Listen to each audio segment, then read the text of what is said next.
Hello everyone, मैं bureaus Singh आप सबका स्वागत करता हूं मार्गदर्शन शिक्षा के यूट्यूब चैनल में। आशा करता हूं सब लोग ठीक हो गए, अपनी तबीयत का पूरा ख्याल रख रहे होंगे। चलिए बिना किसी देरी के आज की वीडियो को शुरू करते हैं।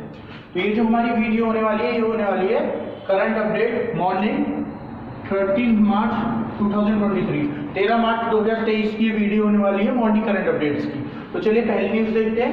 पहली न्यूज क्या है हमारी? पहली न्यूज है Piyush Goyal urge to implement smart PDS scheme. तो हमको इसमें क्या जानना है कि स्मार्ट पीडीएस स्कीम क्या है। देखिए पहले तो ये जान लीजिए पीयूष गोयल कौन है। पीयूष गोयल हमारे यूनियन मिनिस्टर है। जो कैबिनेट होती है ना उसमें बहुत सारी मिनिस्ट्री होती है अलग और उसके मिनिस्टर्स होते हैं। तो उसी तरह पीयूष गोयल भी हमारे मिनिस्ट्री के एक मिनिस्टर है। ठीक है, अब हमको जानना है कि स्मार्ट पीडीएस स्कीम क्या है गवर्नमेंट ऑफ इंडिया की, स्मार्ट पीडीएस स्कीम क्या है और इसको इम्प्लीमेंट करने के लिए क्यों बात हो रही है। ओके, तो पहले हम जानते हैं स्मार्ट पीडीएस स्कीम क्या है। देखिए स्कीम, तो पीडीएस का मतलब क्या होता है? पीडीएस का मतलब होता है पब्लिक डिस्ट्रीब्यूशन सिस्टम।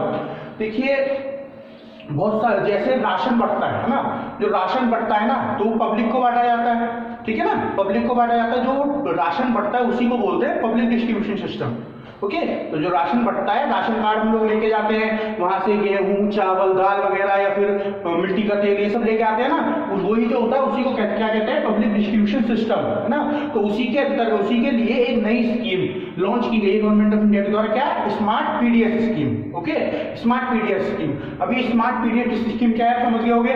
देखिए अब ना इसमें नए स्टैंडर्ड्स लाने की बात हो रही है। ठीक है, नए स्टैंडर्ड्स लाने की बात हो रही है, उसको मॉडर्नाइज करने की बात हो रही है। इस वजह से इसको नाम दिया गया है, क्या नाम दिया गया है? Smart PDS scheme.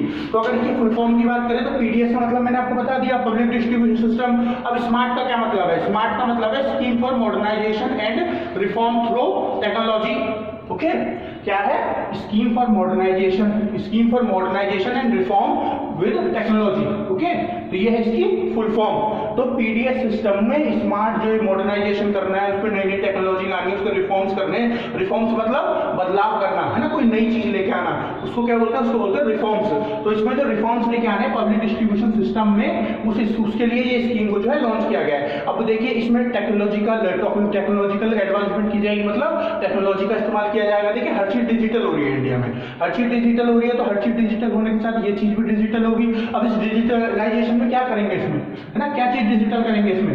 देखिए एक तो जो हमारे आधार कार्ड है, वो आधार कार्ड नहीं सॉरी जो हमारे राशन कार्ड है उनको डिजिटलाइज करेंगे। जो स्टेट गवर्नमेंट है, देखिए इसमें जो हमारी सेंट्रल गवर्नमेंट है और जो हमारी स्टेट गवर्नमेंट है, स्टेट गवर्नमेंट मतलब जो राज्य वाली सरकार होती है, और सेंट्रल गवर्नमेंट मतलब जो केंद्र में सरकार है, दोनों ने मिलकर इस स्कीम को लॉन्च किया है। ठीक है, हालांकि इसकी ज्यादा जो जिम्मेदारी है वो स्टेट गवर्नमेंट की है, लेकिन दोनों ने मिलकर इस स्कीम को लॉन्च किया है। और इसमें जो राशन कार्ड इशू किए जाएंगे, क्योंकि जो नॉर्मल राशन कार्ड हमारे इशू होते हैं वो कौन इशू करता है? जो हमारे पास पेपर वाले राशन कार्ड होते हैं ना, पीले कलर का उसका कवर होता है, वो कौन इशू करती है? वो करती है state government issue. Okay, state government issue करती है। अब जब इन दोनों ने मिलकर ये स्कीम लॉन्च किया तो कुछ ना कुछ दोनों का काम होगा। तो देखिए जो राशन कार्ड इशू किए जाएंगे किसके द्वारा किए जाएंगे? स्टेट गवर्नमेंट के द्वारा किए जाएंगे राशन कार्ड इशू। फिर दूसरी चीज क्या होगी? दूसरी चीज जो भी इसमें फंड लगेगा, जो भी पैसा उसमें खर्च होगा डिजिटल राशन कार्ड बनाने के लिए, फिर वेरिफिकेशन होगा सारा कुछ। देखिए जब आपको डिजिटल राशन कार्ड मिल जाएगा तो कैसे होगा? आप उस राशन कार्ड को लेके जाएंगे, जो भी दुकान है जो भी शॉप है जो वो बांटती होगी, ठीक है, वहां पे ले जाके आपको क्या होगा? आपको पहले मतलब वेरिफिकेशन किया जाएगा, जैसे आधार कार्ड होता है उसके आपको फिंगरप्रिंट वगैरह होते हैं ना, तो उसी तरह वहां पे जो आपका डिजिटल राशन कार्ड होगा इसमें भी आपके फिंगरप्रिंट वगैरह होंगे। तो आपकी जब वेरिफिकेशन हो जाएगी तो वेरिफिकेशन कैसे होगी? कैसे पता चलेगा सरकार को कि हाँ ये वही आदमी है जिसको हमने राशन कार्ड इशू किया था? सरकार के पास पूरा उसका डाटाबेस होगा, है ना, पूरी डिटेल सरकार के पास, जो सरकार का प्रोग्राम होगा उसमें सारी डिटेल होगी। तो वहां से जब वो मैच हो जाएगा तो आपको वेरीफाई कर लिया जाएगा कि हाँ ये वही आदमी है। और उसके बाद क्या होगा? उसके बाद सारा जो भी राशन उसको मिलना चाहिए, उसकी जो भी जिस हिसाब से भी मिलता है उस हिसाब से उसको सारा कुछ मिल जाएगा, जो भी स्टैंडर्ड है उसके हिसाब से उसको सारा कुछ मिल जाएगा, जो भी उसको राशन मिलना है। तो जितना भी ये जो राशन कार्ड इशू किए जाएंगे डिजिटल राशन कार्ड किसके द्वारा किए जाएंगे? ये किए जाएंगे स्टेट गवर्नमेंट के द्वारा। ओके, फिर जो भी फंड का लोकेशन होगा, जो भी फंड खर्चा किया जाएगा, जो भी पैसा खर्चा किया जाएगा, ये कौन करेगा? ये भी स्टेट गवर्नमेंट करेगी। फिर सेंट्रल गवर्नमेंट क्या करेगी? ये भी जानने वाली बात है। फिर सेंट्रल गवर्नमेंट क्या करेगी? देखिए ये जो सारी चीजें होंगी, जैसे गेहूं चावल दाल मिट्टी का तेल मैंने बताया, और भी कोई चीजें जो भी बांटी जा रही होंगी राशन में, वो सब कौन प्रोवाइड कराएगा? वो सब प्रोवाइड कराएगी सेंट्रल गवर्नमेंट। देखिए मैंने पहले भी आपको बताया एफसीआई के बारे में। एफसीआई मतलब फूड कॉर्पोरेशन ऑफ इंडिया। तो जो फूड कॉर्पोरेशन ऑफ इंडिया, इसका क्या काम होता है, जो सरकार से जो एमएसपी पे, मिनिमम सपोर्ट प्राइस, एमएसपी आप सबने सुना होगा एमएसपी, ठीक है। अभी जो किसान आंदोलन हुआ था तो एमएसपी का उसमें बहुत बार जिक्र हुआ था, तो आपने जरूर सुन लिया होगा न्यूज में एमएसपी क्या होता है। तो फॉर्म है एमएसपी की मिनिमम सपोर्ट प्राइस। तो मिनिमम सपोर्ट प्राइस ऐसा कोई प्राइस, ऐसी कोई मतलब पैसे, किसी भी चीज की मूल्य, किसी भी चीज का मूल्य, पैसे के उसमें किसी भी चीज का मूल्य जो सरकार प्रोवाइड करती है। मिनिमम मतलब कम से कम, है ना, जो कम से कम इतना मूल्य, जैसे जो चावल है ये इतने रुपए धड़ी बिकेंगे, इतने रुपए किलो बिकेंगे, ये क्या करती है सरकार निश्चित कर देती है कि ये रुपए हैं जो मिनिमम सपोर्ट प्राइस है, जो आपका एमएसपी है, ठीक है। इतने पैसे में हम किसान से इसको खरीदेंगे ताकि किसान को उसका नुकसान ना हो, ठीक है। किसान मान लो किसी प्राइवेट प्लेयर के पास जाके बेच रहा है, उसको किसी दुकान वाले के पास जाके बेच रहा है, तो वो क्या हो सकता है कम, अगर किसान की मजबूरी होगी तो ज्यादा से ज्यादा पैसे गिराने की कोशिश करेगा। तो इसीलिए सरकार जो है एमएसपी लगा देती है कि इससे नीचे आप पैसे गिरा नहीं सकते, चाहे किसान की कितनी मजबूरी हो। और फिर उस एमएसपी के ऊपर, अगर उससे ऊपर कहीं बिक रहा है, एमएसपी से ज्यादा प्राइस पर कहीं पर बिक रहा है उसका सामान किसान का, तो बेच सकता है, वरना वो अगर उसका नहीं बिक रहा है तो वो सरकार के पास जाके एमएसपी पे बेच सकता है। अब सरकार की तरफ से कौन खरीदता है, ऐसा तो है नहीं कि सेंट्रल गवर्नमेंट जो मोदी जी आएंगे खरीदने के लिए, ऐसा तो होगा नहीं। क्या है, गवर्नमेंट ऑफ इंडिया की, मतलब जो आपकी सेंट्रल गवर्नमेंट है, केंद्र सरकार है, उसकी एक ऑर्गेनाइजेशन है, क्या है उसका नाम, FCI, food corporation of India. ये सारा कुछ उसको खरीदते हैं, इनके जो ऑफिसर्स होते हैं सारा कुछ इनको खरीदते हैं और फिर इनको जो एफसीआई के गोडाउन है उनमें रख दिया जाता है, ठीक है, वहां पे रख दिया जाता है। तो जो क्या करेगा, जो सेंट्रल गवर्नमेंट एफसीआई से लेगी सारा कुछ और फिर इसको स्टेट गवर्नमेंट को प्रोवाइड कराएगी, और फिर स्टेट गवर्नमेंट क्या करेगी, जो इसकी लोकल दुकानें होंगी जो बांटती होंगी राशन को, उनके पास पहुंचाएगी। फिर वो वेरिफिकेशन करके जो भी आपका डिजिटल राशन कार्ड बना होगा उसका वेरिफिकेशन करके, आदमी का वेरिफिकेशन करके कि ये वही आदमी है, उसके बाद बांट देगी उस हिसाब से जिस हिसाब से उसको बांटना होगा, ठीक है ना। अलग अलग कैटेगरीज होती हैं कि इसको इतना बांटना है, इसको इतने किलो जाना है, इसको इतने किलो जाना है, उस हिसाब से बांट दिया जाएगा। तो ये क्या है आपका, ये है आपका स्मार्ट पीडीएस स्कीम। तो ये जो स्कीम है इसको इंप्लीमेंट किया जाए, इस चीज के लिए अर्ज कर रहे हैं पीयूष गोयल, ठीक है। अब आप ये समझो, अब आप ये जानो कि इसको टेक्नोलॉजी का क्यों लेके आ रहे हैं। देखिए इतने सालों से चला आ रहा है हमारे यहाँ पे, जो आप हमारा राशन कार्ड वाला जो राशन डिस्ट्रीब्यूट हो जाए, जो राशन बांटा जाता है, ये तो बहुत सालों से चला आ रहा है। तो अब इसको डिजिटलाइज क्यों किया जा रहा है, देखिए इसको डिजिटलाइज इसलिए किया जा रहा है, कई बार आपने किसी मूवीज में भी देखा होगा, वरना कहीं ना कहीं आपने सुना होगा, क्या होता है कि ये जो दुकान होती है जिनमें जो स्टेट गवर्नमेंट है राशन देती है कि आपको देने हैं ना, आपको ये देने हैं, जो भी राशन लेने आएगा उसको, वो कई बार क्या होता है, वो क्या करते हैं उसको ब्लैक मार्केट में बेच देते हैं, ठीक है, उसको ब्लैक में बेच देते हैं, और नहीं तो फिर उसको बहुत महंगा बेचना शुरू कर देते हैं, जो नॉर्मल चीजों के प्राइस होते हैं। क्योंकि ये जो राशन जो सरकार के द्वारा प्रोवाइड किया जाता है इसके पैसे बहुत कम होते हैं, ठीक है, इसके ये जो है बहुत कम पैसे मिलता है, ठीक है, जो भी लोग होते हैं जिनके पास राशन कार्ड है। लेकिन ये लोग क्या करते हैं, जो भी शॉपकीपर्स होते हैं, जो भी दुकान वाले होते हैं, क्या करते हैं, ये क्या करते हैं, इसको ब्लैक में बेच देते हैं, ठीक है ना। तो यहाँ पे क्या है, करप्शन होने का बहुत ज्यादा खतरा रहता है ना, मतलब होता ही है करप्शन, खतरा क्या रहता है, होता ही है करप्शन। तो ये जो करप्शन है इसको कम से कम किया जा सके, इसको ज्यादा से ज्यादा नीचे गिराया जा सके और ट्रांसपेरेंसी बढ़ाई जा सके। ट्रांसपेरेंसी मतलब, अगर ट्रांसपेरेंसी को सीधे हिंदी में कन्वर्ट करते हैं सीधे सीधे तो बोलेंगे पारदर्शिता, है ना। पारदर्शिता क्या होता है, जिस चीज से आर पार दिख सके, ठीक है। तो ये आर पार दिखने का क्या मतलब है, जो भी कार्य अंदर हो रहा है जो पहले नहीं दिख पा रहा था, ठीक है, अब डिजिटलाइजेशन के द्वारा, है ना, वो ऑनलाइन होगा, सब कुछ पता होगा, क्या क्या हो रहा है, क्या क्या नहीं हो रहा है। सरकार भी नजर रख सकती है, जो लोग उन्हें वो भी नजर रख सकते हैं उसके ऊपर, ठीक है। तो ट्रांसपेरेंसी बढ़ाने के लिए, अकाउंटेबिलिटी बढ़ाने के लिए, अकाउंटेबिलिटी मतलब जो सवाल पूछ सकते हैं किसी ने भी, मान लीजिए ये जो दुकान वाला है इसने कुछ घपला कर दिया, बीच में करप्शन कर दिया, तो इससे जो है कोई भी सवाल पूछ सके, ठीक है, चाहे वो लोग पूछना चाहे चाहे सरकार पूछना चाहे, उसको क्या कहते हैं, अकाउंटेबिलिटी कहते हैं। तो फिर अकाउंटेबिलिटी बढ़ाने के लिए और ट्रांसपेरेंसी बढ़ाने के लिए ये जो है सब चीजों को डिजिटलाइज किया जा रहा है, ओके। चलिए हम नेक्स्ट न्यूज देखते हैं। नेक्स्ट न्यूज क्या है हमारी, नेक्स्ट न्यूज है हमारी, what is one ration one challan initiative, sorry one nation one challan initiative. What is one nation one challan initiative. देखिए गवर्नमेंट ऑफ इंडिया ने लॉन्च किया है, मतलब लॉन्च तो 2 साल पहले हो गया था, लेकिन अभी ये न्यूज में आया दोबारा से, क्यों आया ये आपको बताऊंगा न्यूज में। तो पहले हम जानते हैं वन नेशन वन चालान इनिशिएटिव है क्या। अब चालान तो आप सब जानते होंगे, जिसमें बाइक वगैरह है, गाड़ी वगैरह चल रही होगी, सब जानते होंगे चालान क्या होता है। जब आपके पास कोई ऐसी चीज जरूरत है, जैसे हेलमेट नहीं होता, या जो पेपर होते हैं, फिर लाइसेंस होते हैं, वो सब नहीं होते, तो क्या करती है पुलिस, आपको पकड़ती है, जो ट्रैफिक पुलिस होती है, और उसके बाद क्या करती है, आपको चालान पकड़ा देती है, ये जो है आपका जुर्माना है, ये आपका फाइन है, तो आपको ये जाके भरना है, ठीक है।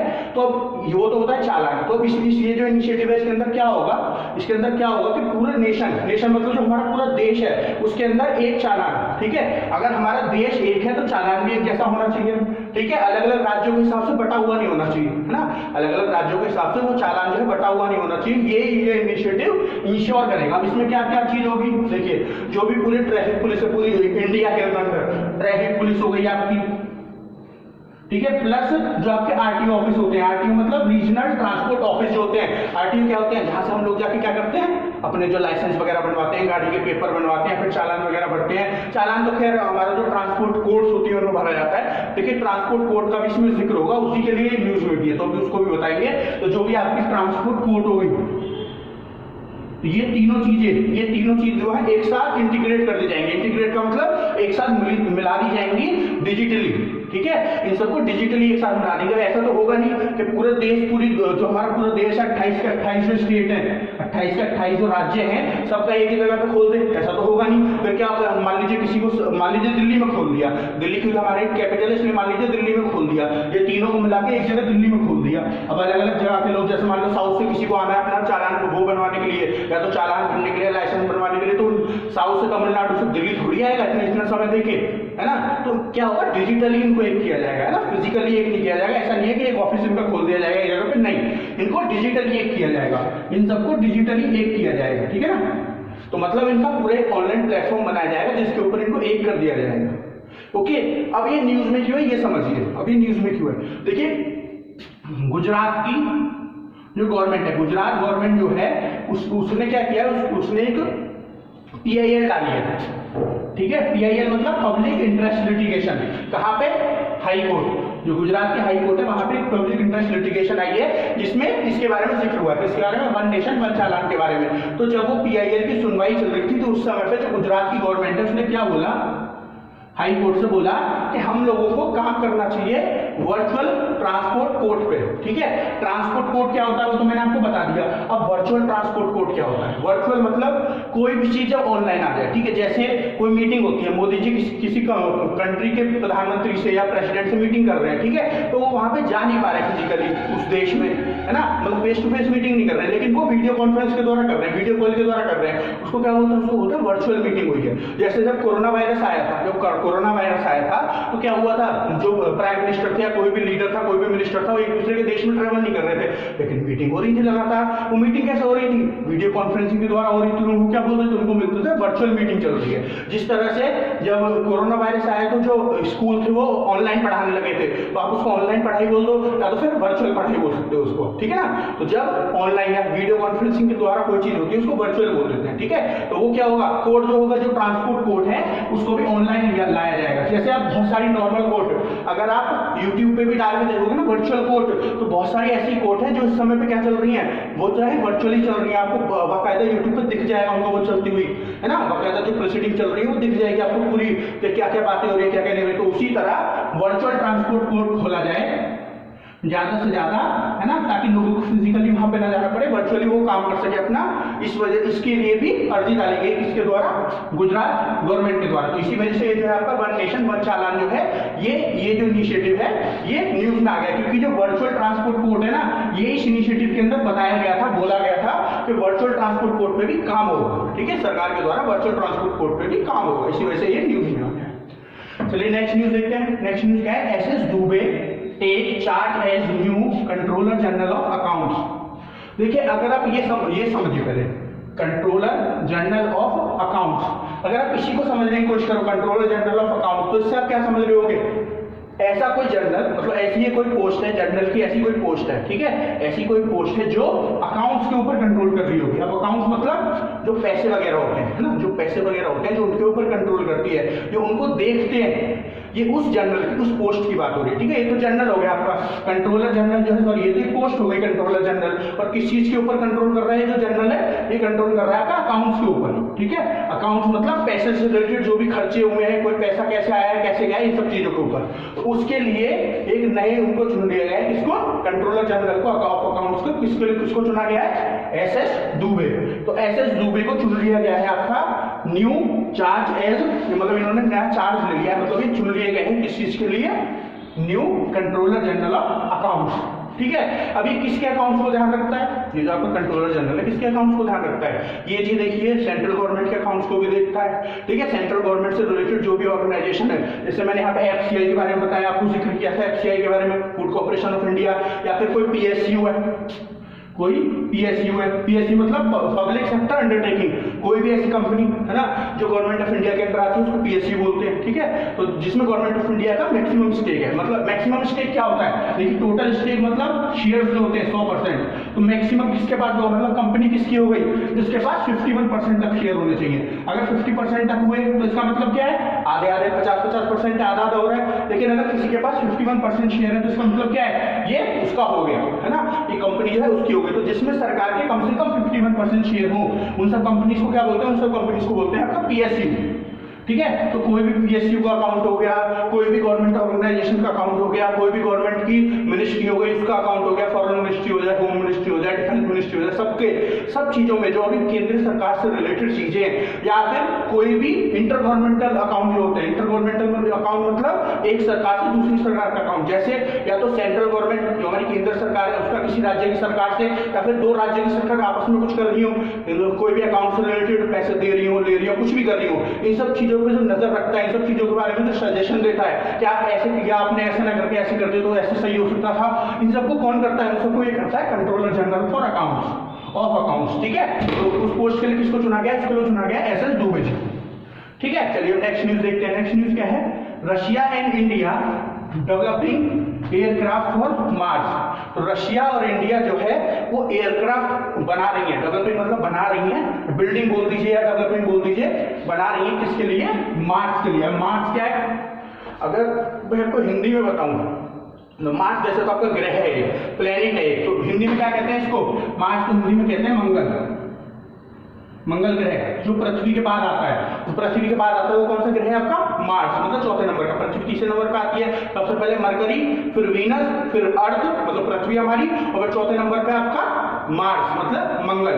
तो मंगल के ऊपर देखिए बहुत सारे मिशन भेजे जा रहे हैं, जैसे गवर्नमेंट ऑफ इंडिया की इसरो, जो गवर्नमेंट की जो इंडिया की क्या है आपकी स्पेस ऑर्गेनाइजेशन है, क्या नाम है उसका, इसरो, ठीक है। इसरो जो है हमारी, जो हमारी क्या है स्पेस ऑर्गेनाइजेशन है, ठीक है ना, जो अंतरिक्ष उसमें काम करती है हमारी जैसी कंपनी है, उसको क्या नाम है, ये गवर्नमेंट कंपनी है, उसका नाम क्या है, ISRO, Indian space research organisation, क्या, इंडियन स्पेस रिसर्च ऑर्गेनाइजेशन। इसने मार्स को जो अपना पहला मिशन भेजा था, कब भेजा था, 2013-14 में भेजा था अपना पहला मिशन, ठीक है। क्या नाम था उसका, मंगलयान, क्या नाम था उसका, मंगलयान। तो जो प्रथम मंगलयान था, देखिए भारत पूरी दुनिया का पहला ऐसा देश है, मंगलयान 1, तो भारत पूरी दुनिया का पहला ऐसा देश है जिसने पहले अटेम्प्ट में मतलब पहली बार में, है ना, मार्स पे अपना क्या भेज दिया था, अपना रोवर भेज दिया था। रोवर क्या होता है ना, रोवर क्या होता है ये भी जानिए। जैसे मान लो ये पृथ्वी है, ठीक है, या फिर मान लो ये मार्स है, मार्स मतलब आपका जो मंगल है, तो इसके पास रोवर भेजा जाएगा, ठीक है। रोवर का क्या काम होता है, रोवर इसके चारों तरफ ऐसे चक्कर काटता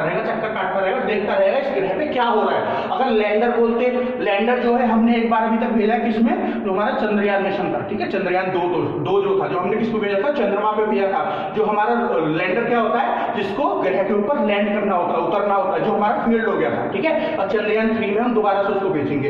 रोवर मतलब जो उसके आसपास जो चक्कर काटेगा और दूर से देखेगा क्या हो रहा है कैमरा के थ्रू, और लैंडर मतलब जो उस पे जाके लैंड करेगा, ठीक है। जो भी ग्रह हो, जैसे है ना, जैसे यहाँ पे मंगल की बात हो रही है, या फिर सूर्य की बात हो, जैसे मैंने की चंद्रयान 2 में, है ना, चंद्रयान 3 में हम दोबारा से लैंडर भेजेंगे उसमें। तो जो रोवर पहली बार मतलब ऐसा पहला देश है भारत जिसने पहली बार में जो हमारा मंगल ग्रह है या फिर जो मार्स है उस पर रोवर पहले अटेम्प्ट में भेज दिया, ठीक है।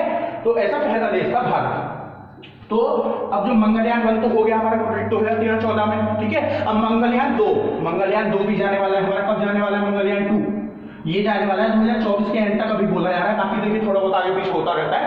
तो 2024 के एंड तक मंगलयान 2 भी जाएगा।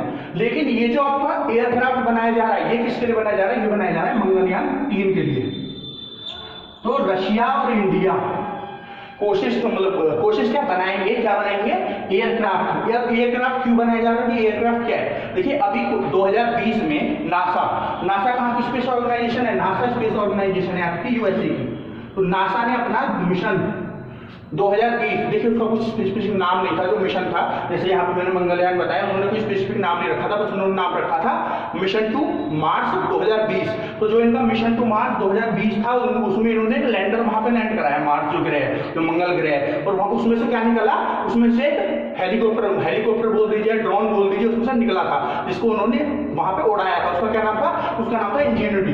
क्या नाम था उसका? इंजेन्युटी। जो इंजेन्युटी जो आपका जिनका जो आप क्या बोलते हैं उसको, ड्रोन, जो इनका ड्रोन था उसको उड़ाया गया था कहां पे? मार्स पे। तो इसी मिशन की तरह रशिया और इंडिया जो है ये भी अपना एयरक्राफ्ट या फिर हेलीकॉप्टर बोल सकते हो, क्योंकि बहुत छोटा सा बनेगा, ऐसा नहीं है बहुत बड़ा बना के भेजेंगे, पूरा का पूरा हेलीकॉप्टर बना के भेजेंगे।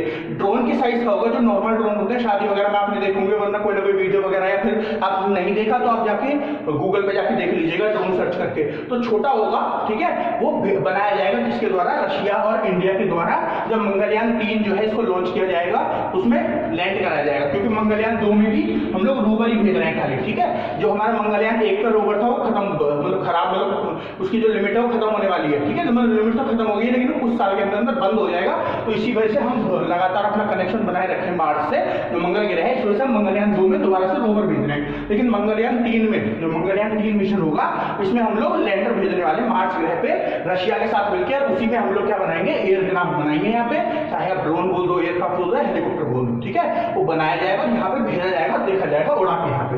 अब यहाँ पे हम लोग क्यों उड़ा के देख रहे हैं, ठीक है। अब किसी और ग्रह में हम लोग क्यों उड़ा के देख रहे हैं? हमने यहाँ पे उड़ा के देख लिया पृथ्वी में, तो वहां पे उड़ा के देखने की क्या जरूरत है? देखिए पहली बात तो हम जैसे साइंटिस्ट का मानना क्या है कि अगले कुछ सालों में पृथ्वी जो है वो खत्म हो जाएगी, बंद हो, मतलब खराब होनी शुरू हो जाएगी। अगर आप देखो धीरे धीरे क्या है, पूरी इंसानियत जो है, पूरे मनुष्य जो खत्म हो जाएंगे, पृथ्वी खत्म हो जाएगी। तो जब खत्म होने की कगार पर हम लोग आ जाएंगे तो हम किसी और ग्रह पे शिफ्ट हो सके, तो उसके लिए किस ग्रह को चुना गया है? उसके लिए सबसे जो हमारे लिए कंफर्टेबल ग्रह है वो है मार्स। तो यहाँ पे देखा जा रहा है कि हर चीज जो पृथ्वी पर हो रही है वो मार्स में हो पाएगी कि नहीं हो पाएगी। इंसान रह पाएगा, जी पाएगा वहां पे? नहीं जी पाएगा। देखिए पहली चीज जो देखी गई है कि जैसे हम लोग सांस किससे लेते हैं? ऑक्सीजन से लेते हैं हम लोग सांस, लेकिन मार्स पे जो है ऑक्सीजन बहुत कम मात्रा में, ठीक है। तो ये एक दिक्कत है, तो हमको क्या करना पड़ेगा? ऑक्सीजन सिलेंडर लेके घूमना पड़ेगा। फिर दूसरा यहाँ पे जो एटमॉस्फेयर है, एटमॉस्फेयर इंग्लिश में कहते हैं, हिंदी में कहते हैं वायुमंडल। तो यहाँ का वायुमंडल है मार्स का पृथ्वी की अपेक्षा में बहुत ज्यादा कमजोर है। जब बहुत ज्यादा कमजोर हो गया ना, तो इसका मतलब है यहाँ पे कोई भी चीज उड़ पाएगी कि नहीं उड़ पाएगी। तो साइंटिस्ट को क्या है, साइंटिस्ट जो है उनको मतलब थोड़ा सा शक है इस चीज पे, इसी वजह से यहाँ पे उड़ा के देखी जा रही है। जैसे इसी वजह से जो नासा का मिशन था 2020 वाला मार्स का, उसमें इन्होंने उड़ा के देखा, और अब यहाँ पे क्या है, इंडिया और रशिया भी उड़ा के देखेंगे, ठीक है। तो ये देखा जा रहा है, पता चला हमने सिलेंडर तो लगा लिए, सिलेंडर हमारे पास है, तो हम हर जगह जमीन पर थोड़ी चलते चलेंगे, है ना, हर जगह बस ट्रेन ये सब का थोड़ी इस्तेमाल करेंगे, हमको उड़ के भी जाना होगा कई जगह, जो दूर दूर जगह होंगी, तो उसके लिए हमको ऐसी कोई चीज चाहिए जो वहां पे उड़ सके, है ना। और जो यहाँ का वायुमंडल है, यहाँ पे जो एटमॉस्फेयर है, इससे क्या लग रहा है कि शायद यहाँ पे कोई चीज उड़ ना पाए, तो इसी वजह से सब चीज को उड़ा के देखा जा रहा है यहाँ पे, कोई ना कोई चीज भेज के। हालांकि अभी तक तो एक ही चीज, ये इंजेन्युटी जो रोवर नहीं, सॉरी, जो इंजेन्युटी आपका ड्रोन भेजा गया है नासा के द्वारा, इसी को उड़ा के देखा गया है। यहाँ पे तो उसी मिशन की तरह, ये जो नासा का मिशन था, इसी की तरह जो है इंडिया और रशिया जो है ये भी ये मिशन बनाने वाले हैं, ठीक है। मंगलयान 3 के अंतर्गत जो इंडिया का मंगलयान 3 होने वाला है। चलिए नेक्स्ट पॉइंट देखते हैं। हमारा जो आज का लास्ट पॉइंट क्या है, Turkey backstep India in UN. तो टर्की ने बैकस्टेप किया है इंडिया को इन यूएन। बैकस्टेप क्या होता है? देखिए मैं बताऊंगा आपको, पहले समझिए, ये जो न्यूज है ना, Turkey backstep India in UN, ये जो है ना हमारे न्यूज़पेपर में समय बहुत ज्यादा चल रही है। पिछले एक हफ्ते से मैं देख रहा हूँ न्यूज़पेपर में लगातार ही आ रही है। मैं सोच नहीं रहा था इसको डालने के लिए, लेकिन जब ये न्यूज़पेपर में आई जा रही है तो मुझे लगा आप लोगों को बताना चाहिए। अगर आप लोग न्यूज़पेपर देखते होंगे, न्यूज देखते होंगे ना, तो आपको भी लगा होगा पता नहीं क्या हो रहा है। बैकस्टेप क्या होता है पहले ये समझिए। बैकस्टेप का मतलब होता है पीठ में खंजर भोंकना, ठीक है। क्या बोलते हैं, जब आप किसी के लिए कुछ अच्छा करो और वो आपको फिर भी परेशान करे, कुछ आपके साथ उल्टा सीधा करे, तो उसको क्या बोलते हैं? उसको बोलते हैं पीठ में खंजर भोंकना। तो बैकस्टेपिंग, पीठ में खंजर भोंकने को इंग्लिश में बोलते हैं बैकस्टेपिंग। तो टर्की ने बैकस्टेपिंग किया इंडिया को, मतलब इंडिया की पीठ में खंजर भोंका यूएन में। ऐसा बोला जा रहा है, यूएन मतलब यूनाइटेड नेशन, संयुक्त राष्ट्र। अब ऐसा क्यों बोला जा रहा है? देखिए ऐसा इसलिए बोला जा रहा है, अभी कुछ दिन पहले मैंने आपको बताया था, काफी लंबे समय तक ये न्यूज चली थी, अभी भी चल रही है, कि टर्की में क्या आया, टर्की में आया अर्थक्वेक। भूकंप आया और इंडियन जो हमारी इंडियन गवर्नमेंट है उसने जल्दी से जो जो चीज इसको भेज सकती थी, किसको, टर्की को, सब चीज भेजी ऑपरेशन दोस्त के अंदर। ऑपरेशन दोस्त के अंदर जो पूरा ऑपरेशन था, जो पूरा मिशन चल रहा था, उसका नाम क्या है, ऑपरेशन दोस्त। तो इसके अंदर हमारी गवर्नमेंट ऑफ इंडिया ने सब कुछ भेजा, हमने सब कुछ इनकी मदद करी। और अभी भी ऑपरेशन जो दोस्त है चल रहा है, अभी भी जो ऑपरेशन दोस्त है चल रहा है। फिर भी हमारे खिलाफ जो है यूएन में, जो हमारे खिलाफ यूएन में क्या टर्की ने कुछ बयान दे दिया, इसके बारे में बात चल रही है। ठीक है, इसके बारे में बात चल रही है कि टर्की ने हमारे खिलाफ कुछ ना कुछ बयान दे दिया। कहां पे, यूएन में। अब यूएन तो पता है क्या, मैंने आपको बता दिया क्या है, यूनाइटेड नेशन। यूएन मतलब यूनाइटेड नेशन। तो यूनाइटेड नेशन के सिक्योरिटी काउंसिल में नहीं दिया, ना तो जनरल असेंबली में दिया। मैंने आपको दो बॉडी के बारे में बता रखा है, सिक्योरिटी काउंसिल और जनरल असेंबली नहीं। तो यूएन यूनाइटेड नेशन की एक और ऑर्गेनाइजेशन है जिसका नाम है ह्यूमन राइट काउंसिल। क्या, ह्यूमन राइट काउंसिल मतलब मानव अधिकार संगठन। मानव अधिकार जो संगठन है उसके अंदर इंडिया के खिलाफ टर्की ने बोला है, लेकिन टर्की ने ना बहुत सारी कंट्री के खिलाफ बोला है। टर्की एक मुस्लिम मेजोरिटी कंट्री है, यहाँ पे मुस्लिम लोग ज्यादा पाए जाते हैं। ठीक है, वो मुसलमान लोग जो ज्यादा पाए जाते हैं। ठीक है, तो जो भी कंट्री जहाँ पे मुसलमान के खिलाफ कुछ भी हो रहा है उन सबका इन्होंने नाम लिया है। ठीक है, और इंडिया का नाम मुसलमानों के खिलाफ आता ही आता है ना। कोई भी मुस्लिम मेजोरिटी देश है, बहुत सारे मुस्लिम मेजोरिटी देश है, खासकर जिनका पाकिस्तान से संबंध अच्छे हो। तो टर्की के तो पाकिस्तान से संबंध अच्छे हैं ही हैं, तो वो सब जो है इंडिया को बोलते ही बोलते हैं। किस चीज के ऊपर, जम्मू एंड कश्मीर के ऊपर। तो इंडिया को यहाँ पे जम्मू एंड कश्मीर का जो मुद्दा है उसके ऊपर बोला गया है कि जम्मू एंड कश्मीर में मुसलमानों के ऊपर जो अत्याचार हो रहे हैं उनको इंडिया को कम करना चाहिए, ये बोला गया। ठीक है, बाकी चाइना के लिए भी बोला गया है, चाइना में जो उइगुर मुस्लिम है उनको ऊपर अत्याचार हो रहे हैं उनको कम करना चाहिए। फिर बांग्लादेश में भी बोला गया है ना, बांग्लादेश में जो मुस्लिम है उनके ऊपर जो अत्याचार हो रहे हैं ना, जो आपके बांग्लादेश में मुस्लिम, बांग्लादेश नहीं म्यांमार, सॉरी बांग्लादेश नहीं म्यांमार, बांग्लादेश ने तो उनको पनाह दी है। तो म्यांमार में मुस्लिम है उनके खिलाफ भी जो है बात हो रही है।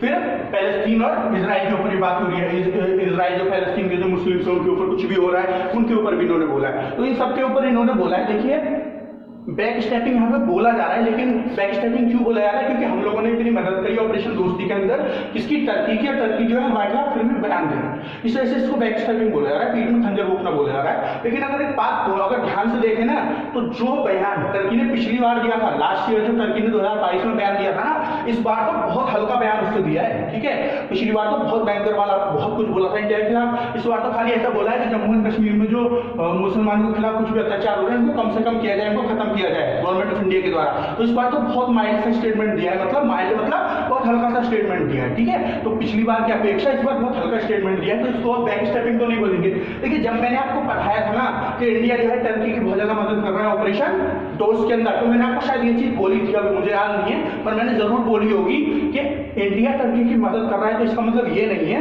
कि टर्की जो है एकदम इंडिया के हाथ जोड़ने लगेगा, धन्यवाद आप हमारे बहुत अच्छे दोस्त या कुछ भी, एकदम जो है बहुत अच्छे रिलेशन हो जाएंगे। लेकिन रिलेशन धीरे धीरे करके अच्छे होते हैं। आपका भी कोई नया नया दोस्त बनाए तो एक साथ आपका थोड़ी बहुत अच्छा दोस्त बन जाता है, धीरे धीरे करके रिलेशन अच्छे चलते हैं। उसी तरह आपका कोई दुश्मन है, जैसे टर्की हमारा बहुत अच्छा दोस्त नहीं है, देखिए बहुत ज्यादा दुश्मन भी हमारा टर्की नहीं है ना, लेकिन पाकिस्तान के साथ रहता है इसलिए थोड़ी सी दुश्मनी तो है ना, क्योंकि पाकिस्तान का बहुत अच्छा दोस्त है टर्की। तो अब धीरे धीरे करके जब दोस्त बनेगा नहीं बनेगा, क्योंकि देखिए एक कुछ ना कोई समय तो ऐसा आएगा जब इनको पाकिस्तान का दोस्त रहना है तो इंडिया के खिलाफ ही रहेंगे। ठीक है, लेकिन जितने खिलाफ अभी हैं अगले कुछ सालों के लिए, अगले कुछ महीनों के लिए जो है इतने नहीं रहेंगे। ठीक है, थोड़े कम स्टेटमेंट देंगे इंडिया के खिलाफ, जम्मू एंड कश्मीर के खिलाफ, फिर दोबारा से जब थोड़ा टाइम हो जाएगा, जब थोड़ा सा भूलने वाली बात आ जाएगी कि अब तो बहुत समय हो गया, इंडिया ने मदद करी थी, अब हमने बहुत समय तक इनके खिलाफ कुछ बोला नहीं, फिर उसके बाद दोबारा से पहले के जैसे हो जाए। ठीक है, इंडिया के खिलाफ बोलना शुरू कर देंगे, समझ रहे हो। तो ये कोई बैक स्टेपिंग नहीं है, क्योंकि ऐसा नहीं है कि जी बहुत अच्छा बोलना शुरू कर दिया था टर्की ने इंडिया के खिलाफ, अब एकदम से बुरा बोलना शुरू कर दिया। लेकिन जब इंडिया ने मदद की थी ना टर्की की, तो इंडिया ने ऐसी कोई शर्त तो रखी नहीं थी कि आपको हमारे खिलाफ अच्छा ही बोलना है, मतलब हमारे लिए कुछ अच्छा ही बोलना है, कुछ ऐसा बोलना है वैसा बोलना है। इंडिया ने अपनी जो है इंसानियत की उससे मदद करी, ठीक है, बस अच्छी बात है, इन्होंने इंसानियत को धन्यवाद भी कर दिया। इंडिया का जो वहाँ के लोग हैं, वहाँ के लोगों की तो मदद कर रहा है ना इंडिया के वहाँ के लोगों को बचाना चाह रहा है, उनकी मदद कर रहा है। वहाँ के लोग इंडिया के लिए बहुत ज्यादा प्रेस कर रहे हैं, इंडियन गवर्नमेंट ने इतना अच्छा किया, खाना भेज रही है, जो इंडिया की आर्मी हमारी मदद कर रही है, हॉस्पिटल स्टैब्लिश कर रही है, दवाइयाँ भेज रही है, खाना भेज रही है, सब वहाँ के लोग हमारे धन्यवाद कर ही रहे। ठीक है, तो ये कोई बैक स्टेपिंग नहीं मेरे हिसाब से, जितना मुझे लगता है। बाकी न्यूज में जो चल रहा है या फिर जो आपके उसमें चल रहा है, न्यूज़पेपर में चल रहा है, वो चलेगा। तो एक बार आप पूरा बोर्ड देख लीजिए।